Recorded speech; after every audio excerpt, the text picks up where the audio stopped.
All right. So what we're going to cover is kind of the steps to wrap up your gradebook for the end of the semester and kind of dive in and look at the little nuanced things and go through a lot of tips and things. And yes, I am showing my live class. So if you're watching the recording, this will be all blurred out. But it's really about showing you the details of what to do. So what I like to do is probably like every 4 weeks export my gradebook so I have a backup of it, especially this time of year when we're getting into finals. I think it's really important before you start doing these tweaks to just go ahead and back up your gradebook so you have that kind of as a backup in case something goes haywire. Usually doesn't, but back from WebCT days, things went bad. Never had any problems in Canvas, but you never know, right? So first thing I'm going to do is go into the grades. And when you're in the grades area, just going to actions and then export your entire gradebook. I have mine set to view only certain things, so you might only see one export here. So if you see two options, do your entire gradebook, and it'll take a little bit for it to go through. And you can see it's now downloaded to my downloads area on my computer. I can always come back in and grab that export again if I wanted to, but once you've done it, it's already there. It's downloaded to your computer, and so you've done that step already. The other thing, and I'm going to change one setting here, which I'll come back to later on anyway. One of the other things you want to make sure is that any assignments that have passed, no, we got another week here, that they all have a score in them. Anything that has a dash is going to count as a full credit the way that Canvas works. So you want to make sure that anything that students have missed are set to zeros. You can do that manually by going into the speed grader or going through here and typing in zeros. That takes a lot of time. I don't like wasting time.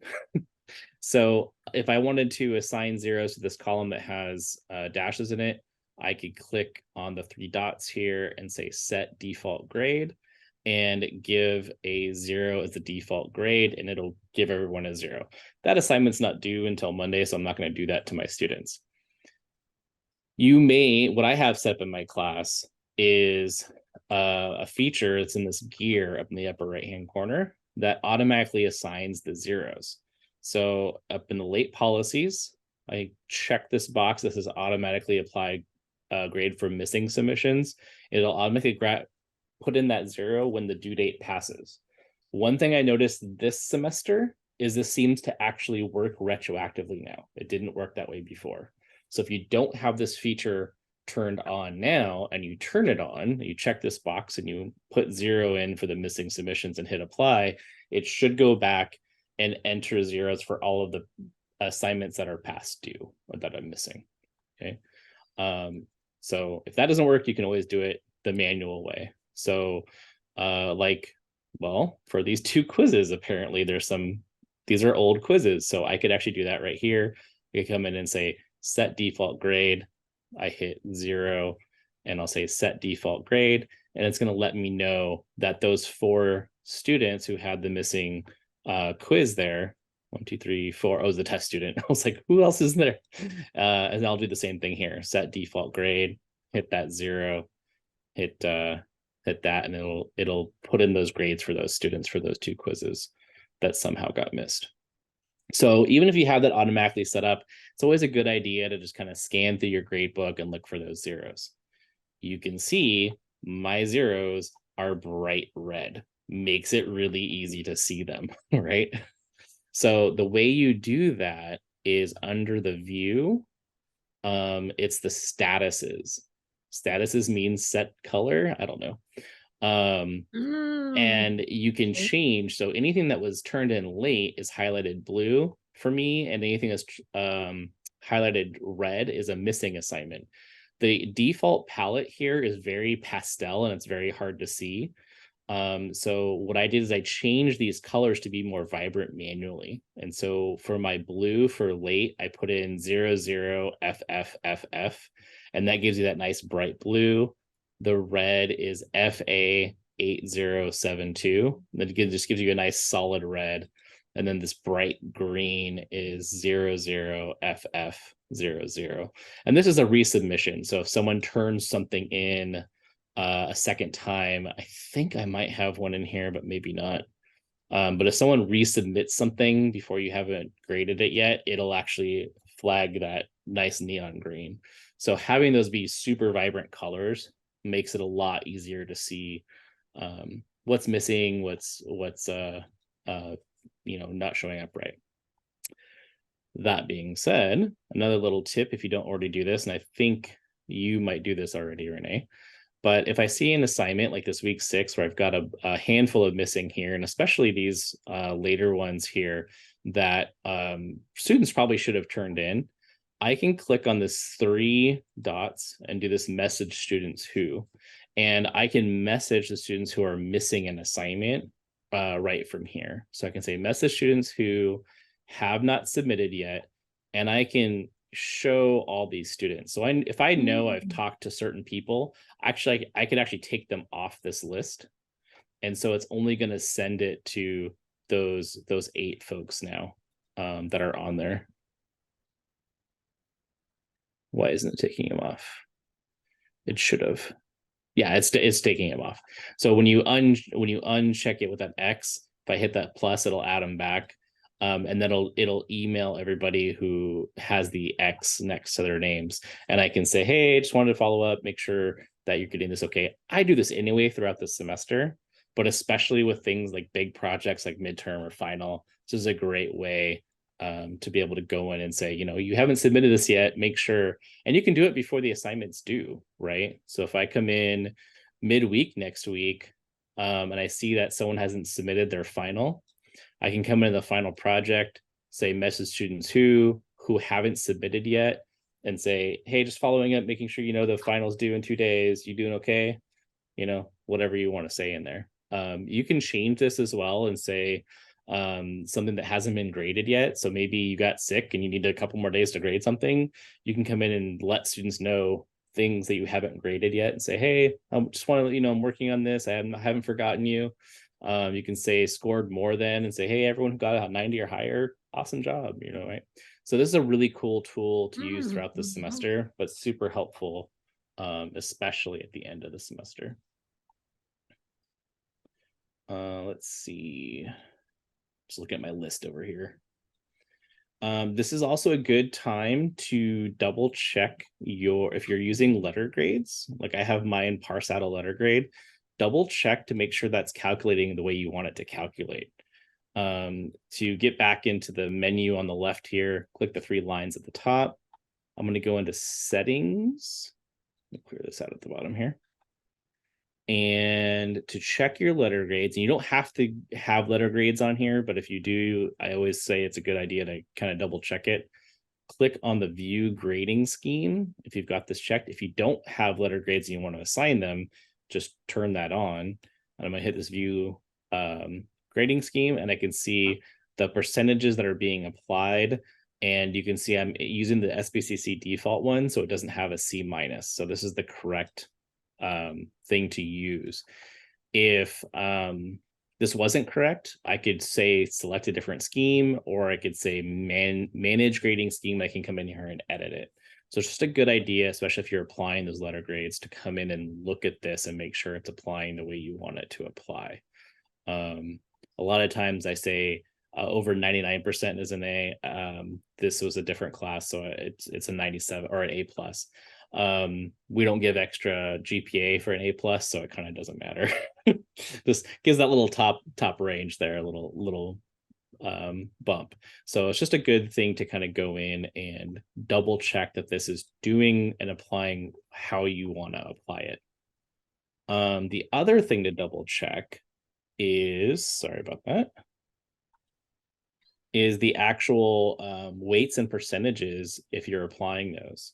So we double check the grading scheme, so it's applying the letter grade, but in the assignments area, this is where we set up our grade book, right? And so I've got my groups, my categories, assignments, quizzes, discussions, midterm, final, and these all have a percentage applied to it. The easiest way to double check that this is correct is to click on the three dots in the upper right-hand corner and go to assignment group weights and make sure that your assignment categories are correct and they're equaling 100%. Okay. What sometimes happens if you bring over an extra assignment or you import something throughout the semester, you might see an additional group in here called imported assignments, and that might be and it might be at 0%, but you still want to move those assignments into their correct categories. So making sure that this is looking correct from this perspective will help you. And the other thing that you want to note here is if you've set up an extra credit group, it would show up here, right? So if you're doing weights, I assign extra credit by having assignments that have a value of 0 and then just applying it. So I don't have to do this at the end of the semester. But many people have an extra group called extra credit. And a lot of times when you do this, people fail to add the zeros. So again, in the extra credit column, make sure all the students have zeros.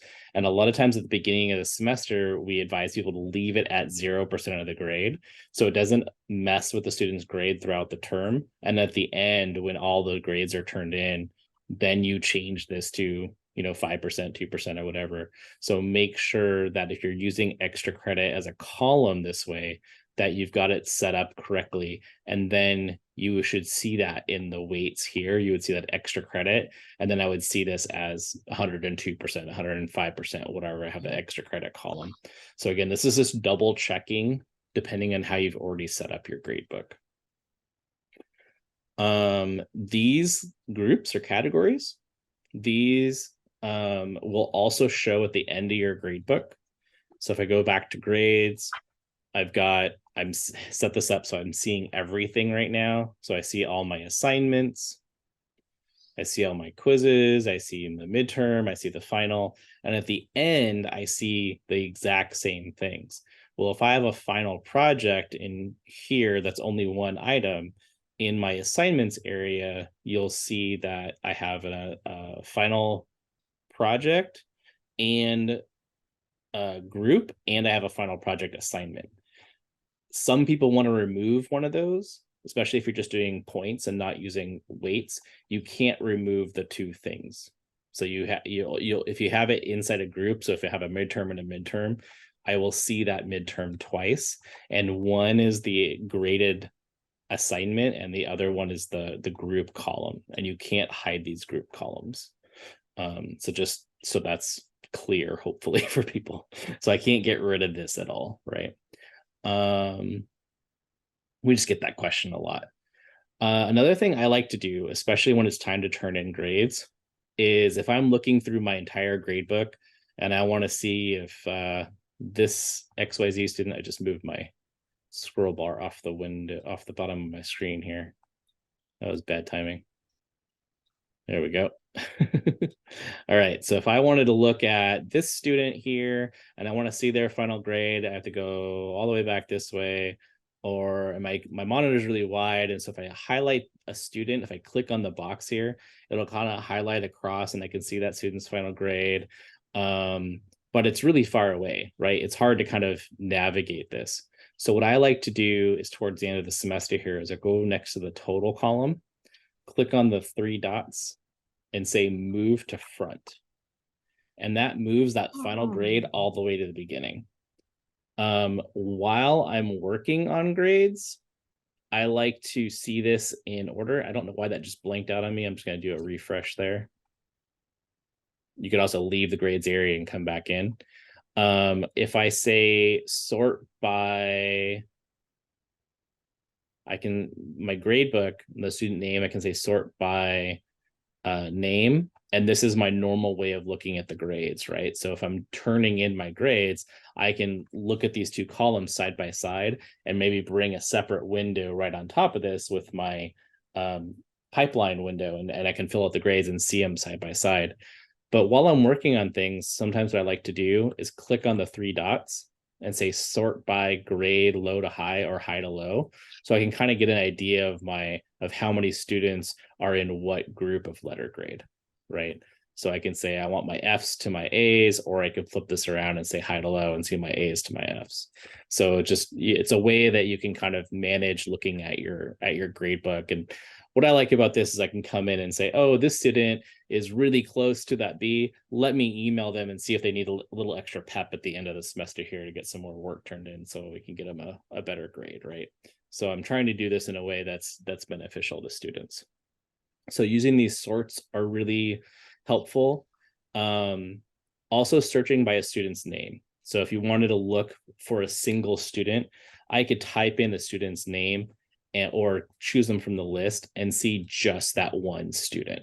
So that is also can be helpful if you're trying to narrow down on a single student.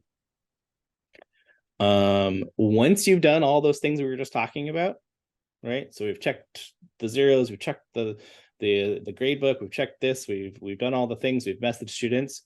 This is where I would encourage you. Told you I was going to show you this twice. Go back to actions and export your entire grade book again. So we had one before we started checking all these settings, and I've got another one after I've checked it all and kind of done all those tweaks and added grades and emailed students and all that stuff. And those are two separate files now on my computer. So if I were to open up my downloads area, I'll have two different backups of that grade book. Up in Canvas, I only ever see the latest one, but on my computer, it's downloaded both versions. Once I've entered my final grades, by the way, and everything's set, I go and delete all those old files. I don't want them just sitting on my computer, right? I don't want to have that just kind of sitting around. It has a lot of information from the students. At